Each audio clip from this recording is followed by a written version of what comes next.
ناظرین بڑھتے ہیں، ہمارے دو بیورو چیفز ہمارے ساتھ موجود ہیں، طارق چودھری صاحب اسلام آباد کے بیورو چیف ہیں آج نیوز کے، اور فرزانہ علی صاحبہ آج نیوز پشاور کی بیورو چیف ہیں۔ ان سے کچھ ہم معاملات لیں گے کہ ٹھیک ہے سیاستدان تو بات کرتے ہیں، ان کے دعوے ہوتے ہیں، خبر وہ کیا دیکھ رہے ہیں، کیا ان کو نظر آ رہا ہے، بات کرتے ہیں۔ طارق چودھری صاحب اور فرزانہ علی صاحبہ، آپ نے بیرسٹر صاحب کی گفتگو سنی، میں طارق چودھری صاحب سے پہلے سوال کروں گا۔ طارق صاحب بتائیے کہ جو ذرا مجموعی صورتحال ہے اس پہ روشنی ڈالیں، اسلام آباد میں دن بھر کیا رہا، اگر آپ 1-2 منٹ میں ریکیپ کر سکیں، اور اس وقت جو ہے رات کے اس وقت 10:11-12 ہو چکے ہیں، کیا صورتحال ہے اسلام آباد کی؟ جی دیکھیں جی، اس وقت جو سچویشن ہے نا جی، وہ جو دوپہر کو یا سپہر کو کچھ کارکن جو تھے ان کی تعداد میں جائے بغیر جو ڈی چوک تک گئے تھے اور وہاں کچھ جفیں شفیں بھی ڈالی گئیں جو فوج کے اہلکار تھے کنٹینر پر، اس کے بعد سے 2-3 دفعہ بڑا ہیوی شیلنگ ہوئی اور بڑا جو ہے وہ ٹھیک ٹھاک آپریشن ہوا، اور اس کے بعد جو اب کارکن ہیں وہ آپ کو واقف ہے کہ اسلام آباد سے بلوریا سے، تو ڈی چوک سے کوئی تقریباً 2-3 کلومیٹر دور کلثوم انٹرنیشنل ہاسپٹل ہے، اس سے پیچھے جو ہے دھکیل دیا گیا، اور اس وقت کی سچویشن یہی ہے۔ جہاں تک تعلق ہے گنا پور صاحب کا اور سابق خاتون اول کا بشرا صاحبہ کا، ان کا کنٹینر جو ہے وہ اس وقت جو ہے ایگزیکٹلی پرنس اسپتال کے پاس جو جنکشن ہے جو فیصل ایوینیو کا جناب ایوینیو کا اس کے پاس موجود ہے۔ تو اس وقت کی سچویشن جو ہے آن گراؤنڈ یہ ہے۔ جہاں تک اس بات کا تعلق ہے کہ اب آگے کیا ہوگا، تو اس وقت بھی اطلاعات یہ ہے کہ ساتھ ساتھ گرفتاریاں بھی جاری ہیں، جو بندہ قابو آتا ہے پولیس کے یا دیگر اداروں کے، اور اس کے علاوہ شیلنگ وغیرہ بھی جاری ہے، اور شیلنگ چونکہ بالکل ہمارے آفس کے سامنے شہید ملت جو میٹرو اسٹیشن ہے، تو اس لیے ہمیں ساری چیز کے وٹنس ہے، تو یہ کاروائی جو ہے میں سے پہلے فرزانہ کی صاحبہ کی طرف جاؤں، یہ بتائیں کہ شیلنگ میں کوئی پوز آیا، وقفہ آیا کہ صبح سے سن رہے ہیں کہ جی شیلنگ جاری ہے، کوئی کہہ رہا تھا کہ جی پتہ نہیں کتنے ہزار شیل، ابھی یہی بتا رہے تھے کہ 40,000 شیل جو استعمال ہو چکے ہیں حکومت کی جانب سے، بیرسٹر صاحب جیسے دعویٰ کر رہے تھے؟ جی سر، بیرسٹر صاحب کے تو اپنے اعداد و شمار ہے، میں ان کو چیلنج نہیں کر سکتا، لیکن یہ ہے کہ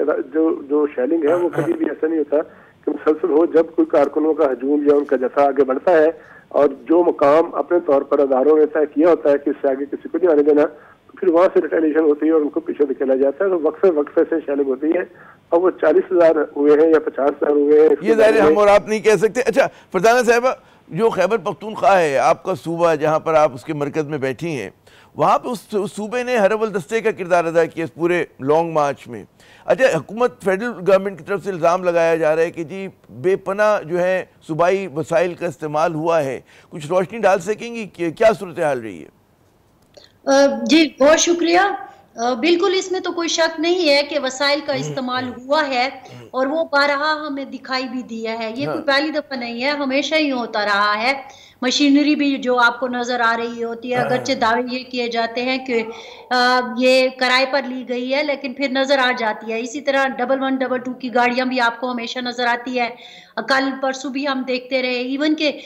جو شیلنگ سے لوگ زخمی بھی ہوئے ان کو بھی 112 کی گاڑیوں کے ذریعے مختلف ہسپتالوں میں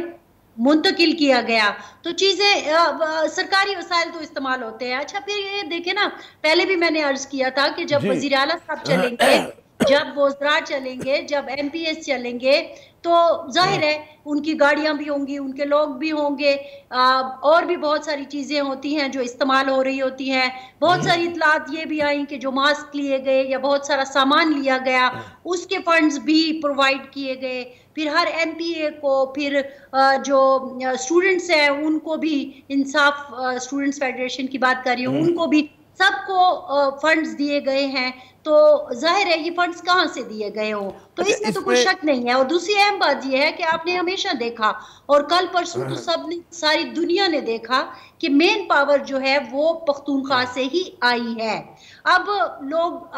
یہ کہے، جیسے آپ شیلوں کے بارے میں پوچھ رہے تھے کہ کتنے شیل چلائے گئے، تو میں لوگوں کے بارے میں بھی یہی ہے کہ ہمیں جو اطلاع ملی تھی وہ یہی تھی کہ جب ہمارا یعنی کہ پشاور کا قافلہ آ رہا تھا تو 26,000 لوگ تقریباً ان کے ساتھ تھے۔ پھر اس کے بعد ساؤتھ کا قافلہ ان کے ساتھ شامل ہوا، پھر اس کے بعد دیکھیں تو ہزارہ کا قافلہ بھی شامل ہوا، تو تعداد کافی بڑھ گئی۔ اب لوگوں کو گنا تو نہیں جا سکتا، لیکن آنکھوں نے دیکھا کہ انبیلیویبل مناظر تھے اور کافی تعداد میں لوگ تھے۔ آج اگرچہ ان کی تعداد کم تھی، کیونکہ ہم نے یہ بھی دیکھا کہ جب 26 نومبر پر جہاں تک مطلب ہم نے آنا تھا،